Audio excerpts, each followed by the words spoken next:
സീക്കർസ് of Bharat എன்ற Tamil சேனலிലേക്ക് மீண்டும் அனைவரையும் வரவேற்கிறேன். இமய குருவின் இதய சீடன், ஒரு யோகியின் சுயச்சரிதை, ஸ்ரீயம், எபிசோடு 24. யோகா, வேதாந்தம் மற்றும் நாத்மன் வழியினர். அது ஒரு குளிர்ந்த காலை. இரவு முழுவதும் பனி பெய்தவாறே இருந்தது. சுற்றியுள்ள மலை சிகரங்கள் எல்லாம் பனி குள்ளாய் போட்டு கொண்டிருந்தன. ஆனால் தூணி மட்டும் விடாமல் எரியுமாறு ஏற்பாடு செய்யப்பட்டிருந்தது. இன்றைக்கு உபனிஷதங்களை ஆரம்பிக்கலாம் என்றார் பாபாஜி. பாபாஜி, உபனிஷதங்கள் எல்லாம் புரிந்து கொள்வதற்கு கஷ்டமானதும் துறவிகள் மற்றும் பெரிய படிப்பாளிகளுக்காக மட்டுமே உகந்ததும் அல்லவா? சில மத குருமார்கள் கொஞ்சம் கூட கற்பனை இல்லாமல் நேரடியாக சொல்லப்படும் உபனிஷத் போதனைகள் மக்களே மதத்தை விட பகுத்தறிவே மேலானது என நினைக்க வைத்து விடுமோ என்று நினைத்தார்கள். அதனால் பகுத்தறிவுக்கு ஒவ்வாத கருத்துக்களையும் மூட நம்பிக்கைகளையும் பரப்பி எல்லோரையும் நம்பும்படி செய்து அதன் மூலம் மக்களின் அபிமானத்தை பெற்று வந்தனர். தங்களின் கட்டுப்பாட்டிலிருந்து மக்கள் விலகிவிடுவார்கள் என்ற பயத்தினால் மத குருமார்கள் மக்களிடையே உபனிஷதங்களை பற்றி அப்படிப்பட்ட கருத்தினை பரப்பியிருக்கிறார்கள். மக்கள் தானாக சிந்திக்க ஆரம்பித்துவிட்டால் மக்களிடையே தங்களுக்கு இருந்து வரும் செல்வாக்கு மறைந்துவிடும் என்று பயந்தார்கள். தந்திரம் நிறைந்த அந்த குருமார்கள் மன்னர்களையும் மக்களையும் தங்கள் கட்டுப்பாட்டில் வைத்து கொண்டு அவர்களுக்கும் அவர்களுடைய கடவுளுக்கும் இடையே மத்தியஸ்தர்களாக, அதாவது தரகர்களாக நடந்து கொண்டார்கள். அதனால்தான் உபனிஷதங்களை படிப்பதை அதைரியப்படுத்தினார்கள்.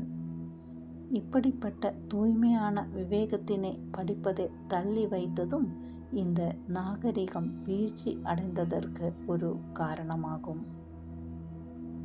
உபனிஷதங்கள் சந்நியாசிகளுக்கு மட்டும்தான் என்ற மற்றொரு மாயையும் மத குருமார்களின் மற்றுமொரு சூழ்ச்சியாகும்.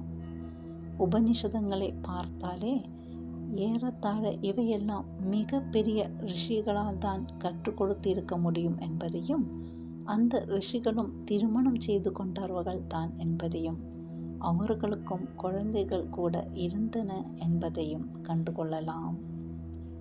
அதில் ஜனகர் போன்ற சிலர் மிக பெரிய ராஜாவாகவும் இருந்தார்கள். காயத்ரி மந்திரத்தை நமக்கு கொடுத்த ரிஷி விஸ்வாமித்திரர் ரிஷியாக ஆவதற்கு முன்னால் க்ஷத்ரியராக தான் இருந்தார். வேதங்களை திரட்டி ஒழுங்குபடுத்தியவரும் பிரம்மசூத்திரத்தை எழுதியவருமான பிரசித்தி பெற்ற ரிஷி வியாசர் ஒரு மீனவ பெண்ணிற்கு தான் பிறந்தார். ஒருவரின் யோகிதைகள் தான் முக்கியமே ஒழிய அவரின் பிறப்போ ஜாதியோ முக்கியமல்ல. மிக பெரிய ரிஷிகள் உபனிஷதங்களை கற்றுக்கொள்ள தங்களது குழந்தைகளை மற்ற பெரிய ரிஷிகளிடம்தான் அனுப்பினார்கள். அது அறிவாண்மை தெளிவு பெற்றிருந்த காலம். அதுதான் உபனிஷதங்களின் காலம். ஜாதி மத பேதம் இல்லாமல் உண்மையை தேடியவர்களுக்கு கதவு திறந்திருந்த காலம். ஒவ்வொருவரும் தெளிவு பெற உபனிஷத்திடம்தான் செல்ல வேண்டும் என்றும், மிக உயர்ந்த பிரம்மனான சத்தியத்தை விவேக அறிவின் மூலமாக மட்டுமே காண முடியும் என்று கற்றுக் கொடுத்தவர் நம்பூதிரி பிராமணரும் வேதாந்தியுமான ஆதிசங்கரர். அவரே இந்த குருமார்களின் கூட்டம் பிரச்சன்ன பௌதிகர், அதாவது மாறு வேடத்தில் இருக்கும் புத்த மதத்தவர் என்று பட்டம் கட்டினார்கள். சடங்குகள் சம்பந்தமான மதங்களுக்கு ஒரு பேரிடி கிடைத்தது. எனவே மக்களின் மேல் தங்களுக்கு இருந்த ஆளுமையை இழந்து விடுவோம் என்ற மத குருமார்கள் பயந்தார்கள். எவ்வளோ தந்திரம் நிறைந்தவர்களாக அவர்கள் இருந்திருந்தால் ஆதிசங்கரால் நிறுவப்பட்ட மடங்களிடையே கூட தங்களது செல்வாக்கினால் இன்று ஏறத்தாழ சடங்குகள் சம்பந்தப்பட்ட நிறுவனங்களாக மாற்றியிருப்பார்கள். உபநிஷதங்களை படிக்கும் தகுதியுள்ள மாணவர்களுக்கு சில விசேஷ தகுதிகள் இருக்க வேண்டும் என்பதை நானும் ஒப்புக்கொள்கிறேன். தெளிவான விருப்பு வெறுப்பு இல்லாத மனது, தேவைக்கேற்றவாறு கிரகித்து கொள்ளும் சக்தி, தேக ஆரோக்கியம் உள்ள உடல் போன்றவை அவசியம். உடல்நலம் இல்லாத ஒரு நோயாளிக்கு தன்னைத்தானே ஆராய்ந்து கொள்ளும் ஆத்மீக விசாரணைக்கு தேவையான சக்தியும் இருப்பதில்லை, பொறுமையும் இருப்பதில்லை. அதனால் யோக பயிற்சியும் சரியான ஆரோக்கியமான உணவும் மேலும் சாந்தமான மனதுடன் இருக்கும் தகுதியும் மிக அவசியம். ஆனால் பாபாஜி, சரியான ஆசிரியரும் தேவைதானே? ஒரு ஆசிரியரின் வேலை ஒருவருக்கு வழிகாட்டுவதே தவிர மாணவனை தன் கீழ்ப்படிப்பவனாகவும் தனது ஆதரவிலேயே எப்பொழுதும் இருப்பவனாகவும் செய்துவிடக்கூடாது. ஒரு ஆன்மீக ஆசிரியர் மாணவனை தகுந்த அளவு அறிவும் தெளிவாக புரிந்து கொள்ளும் தன்மையையும் அடைந்து அவன் தன்னைத்தானே நிலை நிறுத்தி கொள்ளும் வரை வழிகாட்டுதல் வேண்டும். எந்த ஆதிக்கமும் இல்லாமல் இருக்கும் சுதந்திரமே வேதங்களை கற்றுக்கொள்வதின் ஆத்மா என்று சொல்லலாம். உபநிஷதங்களை என்று சொல்லும் பொழுது மிக முக்கியமான 11 தான் குறிப்பிட்டேன். அதாவது எல்லாவற்றுக்கும் முந்தைய ஈஷாவாஸ்யா, கேனா, சண்டோக்கியா, பிரகதாரண்யா, முண்டுகா, மண்டூக்கியா, கதா, பிரஷ்ன, சேதவடாராக்கியா, ஐத்ரேயா மற்றும் தைத்திரிய உபநிஷதங்கள் தான். பின்பு வந்த உபநிஷதங்களின் சில அந்தந்த பிரிவினரின் நம்பிக்கைக்கு ஏற்ப இட்டுக்காட்டி எழுதப்பட்டவை. அவைகளை விட்டுவிடுவோம். உபநிஷதம் என்கிற வார்த்தையில் உபா என்பதற்கு அருகில் என்று பொருள். அதாவது யாரெல்லாம் ஆசிரியருக்கு அருகில் அமர்கிறார்களோ அல்லது யாரெல்லாம் ஆசிரியருக்கு நெருக்கமாக இருந்து ஈடுபாடுடன் பலவித பரிமாணங்களின் உண்மையை புரிந்து கொள்ள முயல்கிறார்களோ அவர்களால் தான் உபனிஷத்தை புரிந்து கொள்ள முடியும். அப்படிப்பட்ட அனுபவத்தை வார்த்தைகளால் வர்ணித்து கூற முடியாது. அல்லது சாதாரண அறிவுடன் குறுகிய பரிமாணத்தில் இருப்பவர்களுக்கு அதை விவரித்து கூறவும் முடியாது. உபனிஷத் ஷட் என்பதற்கு தறிகெட்டு திரியும் மனதிற்கு அடங்க தெரிய வேண்டும் என்று பொருள். அதாவது தேவை இல்லாமல் திரியும் எண்ண ஓட்டங்கள் மறைந்து எண்ணங்கள் அற்ற வெறுமையில் மனம் ஒரே ஒரு கணம் நிலைத்தால் எண்ணங்களின் எல்லைகளுக்கு அப்பாற்பட்ட சக்தியும் வெளிப்படும். எதை மனதால் நினைத்து பார்க்க முடியாதோ, தான் இருப்பதற்கும் இயங்குவதற்கும் மனம் அது எதற்கு நன்றி கடன் விட்டுள்ளதோ அது மட்டும்தான் பிரம்மன் அல்லது சக்தியும் என்று அழைக்கப்படும் உண்மை. சிஷ்யனே, தெரிந்து கொள், நீ இங்கே வணங்கும் வேறு எதுவும் அது இல்லை என்று கேனா உபனிஷதம் கூறுகிறது. நீ சம்ஸ்கிருதம் கற்றுக்கொண்ட பிறகு இதன் மூலாதாரத்தை புரிந்து கொள்ளலாம். சம்ஸ்கிருதத்தை படிக்காமல் ஒதுக்கிய நம் அறியாமையின் விளைவுதான் அறிவுடைமை உள்ள விவேகம் புரிந்து கொள்ளப்படாமல் போய்விட்டது. நாம் கேனா, ஈஷாவாஸ்ய, மண்டுக்க வேதங்களை ஒவ்வொன்றாக படித்து கொண்டே போகலாம். உபநிஷதங்களை பற்றி முழுவதுமாக படிக்க விரும்பியவர்கள் ஸ்ரீ எம் எழுதிய ரிஷிகளின் ஞானம் என்கிற புத்தகத்தை படிக்கவும். பாபாஜி, புத்தரின் போதனைகளும் உபநிஷதங்களை போலவே இருக்கின்றனவா? அந்த காலத்து மதகுருமார்கள் ஆதிசங்கரையே மாறுவேடத்தில் இருக்கும் புத்த துறவி என்று அழைத்ததன் காரணமே அவர்கள் இருவரின் போதனைகளுமே ஒரே மாதிரியாக இருந்ததுதான். மண்டுக்காய் உபனிஷத்திற்கு பொழிப்புரை எழுதிய அவரது குருவான கௌடபாதரையே புத்த மதத்தை சேர்ந்தவர் என்றுதான் பலர் கருதினார்கள். அவரது அஜாதவாத போதனைகளில் உலகமே ஒரு பொய் தோற்றம், மாயை என்றும் பிரம்மன் என்கிற சத்தியமே நிலையாக இருக்கிறது என்றும் கற்றுக் கொடுத்தார். அவரது பிரம்மன் என்கிற வார்த்தையை எடுத்துவிட்டு அங்கே சூன்யம் என்ற புத்த மத வார்த்தையை போட்டுவிட்டால் புத்த மதத்து ஆசிரியர் நாகார்ஜுனாவின் பிரசன்ன பிரம்மிதா என்பின் மைய கருத்தே வந்துவிடுகிறது. பாபாஜி, இது மிகவும் தத்துவமாக ஆகிவிட்டது. யோகாவை பற்றியும் யோகா பயிற்சியை பற்றியும் சொல்லுங்கள் என்றேன். பாபாஜி புன்னகையுடன், மது யோகா புராதனமான விஞ்ஞானம். பின் பதஞ்சலி முனிவரால் வரைமுறைப்படுத்தப்பட்டது.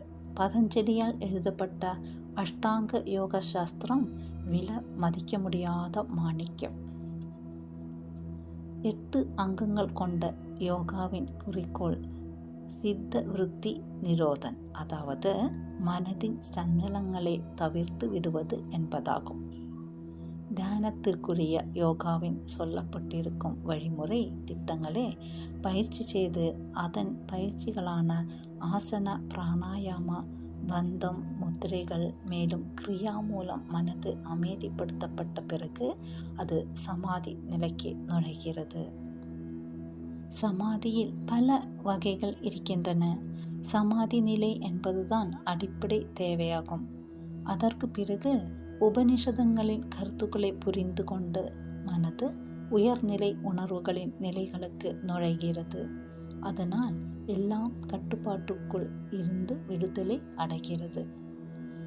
இதுதான் விடுதலை நிலை, அதாவது கைவல்ய நிலை. இதுதான் யோகாவின் இறுதி குறிக்கோளாகும்.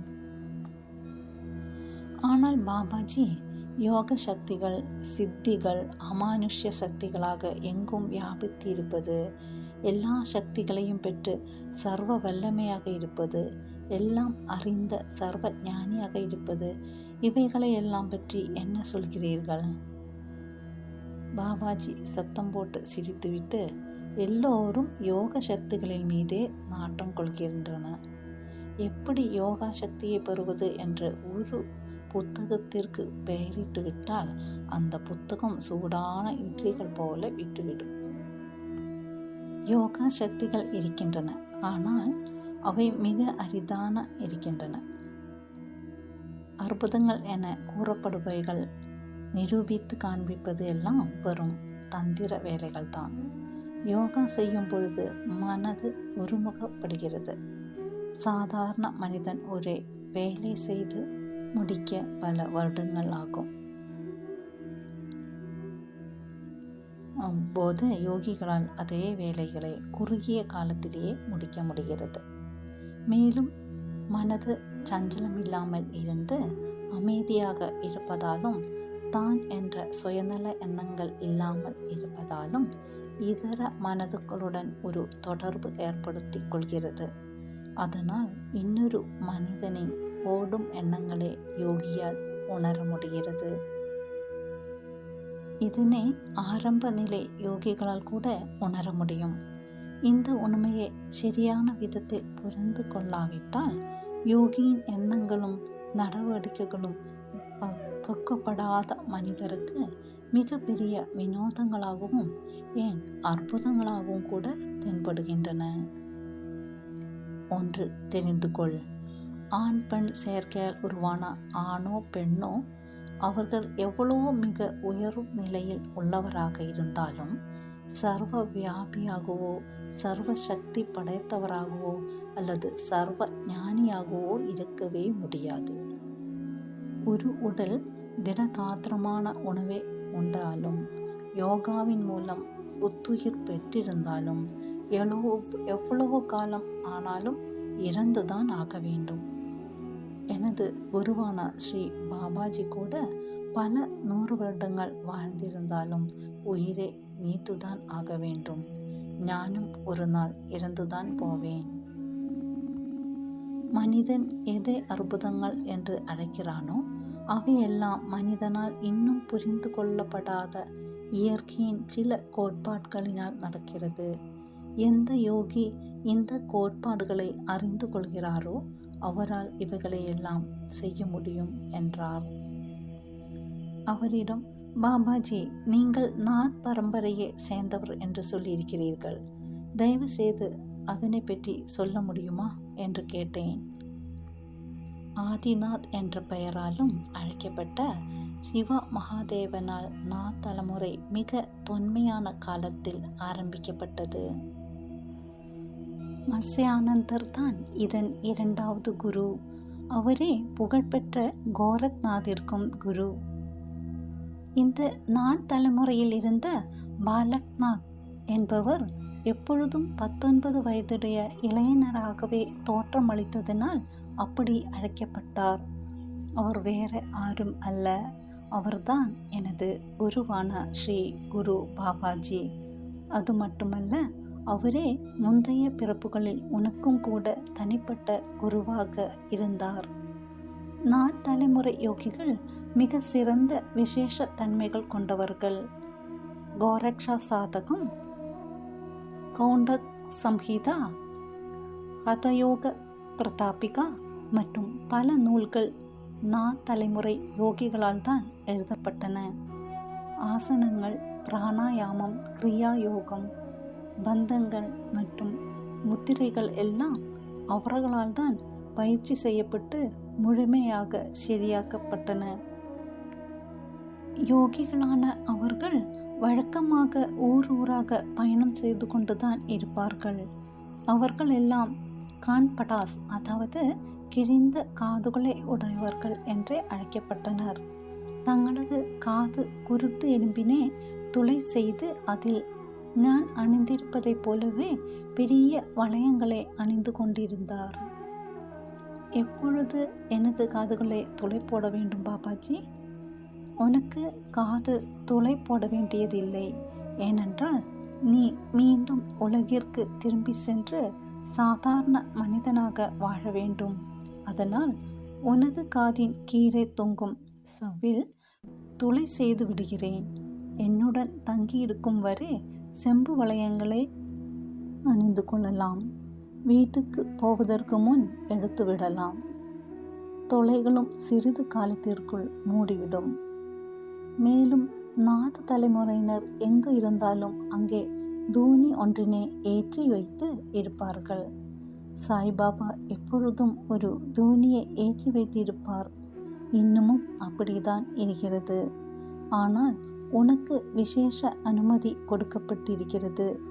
நீ தூணியை வைத்து கொள்ள வேண்டிய அவசியமில்லை. உனக்கு கொடுக்கப்பட்ட பணி அப்படிப்பட்டது. ஏதாவது விசேஷ காலங்களில் நீ விருப்பப்பட்டால் தூணியை ஏற்றிக்கொள்ளலாம். பாபாஜி, நீங்கள் கிரியா, உஷ்ணா மற்றும் குளிர்ந்த பிராணாயாம வகைகளை கற்றுக் கொடுத்தீர்கள். தயவு செய்து கிரியா யோகத்தை பற்றி இன்னும் கொஞ்சம் சொல்லுங்கள். கைலாஷிற்கு செல்லும் வழியில் திபெத்தில் இருக்கும் தோலிங் மடத்திற்கு போகும் முதல் பயணத்தில் அதை சொல்கிறேன். அங்கே உனது காதுகளை துளை போட்டு செம்பு காது வளையங்களையும் கொடுக்கிறேன். நீ திபெத்திற்கும் தோலிங் மடத்திற்கும் போக விரும்புகிறாயா தானே?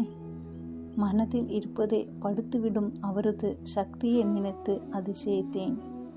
அந்த முதிர்ந்த திபெத்திய ஜோகி தோலிங் மடத்தை பற்றி சொன்னதிலிருந்து அங்கே போக முடியுமா என்று கேட்க விரும்பினேன். ஆனால் ஏதாவது சில காரணங்களால் கேட்பதை ஒதுக்கி வைத்திருந்தேன். அப்படி போக முடிந்தால் மிக நன்றாக இருக்கும் பாபாஜி என்று பரவசத்தில் கூறினேன். கைலாஷ் மகாயோகி சிவன் அமர்ந்திருக்கும் இடம். தோலிங் மடம் போகலாம். கைலாஷ் செல்வதை பற்றி பிறகு பார்க்கலாம். இப்பொழுது மாலை உணவு தயார் செய்ய வேண்டிய நேரம். தோனிக்காக சில விறகுகளை கொண்டு வா. ஒரே சமயத்தில் நிறைய படிப்பது, ஒரே சமயத்தில் அதிகமாக சாப்பிடுவதை போல அது சரியாக ஜீரணம் ஆவதில்லை. ஓம் சாந்தி சாந்தி சாந்தி. அத்துடன் அன்றைய பொழுது முடிவிற்கு வந்தது. இத்துடன் இந்த எபிசோடு முடிவடைகிறது. மீண்டும் அடுத்த வாரம் சந்திக்கலாம். நன்றி, வணக்கம். ஹரி ஓம்.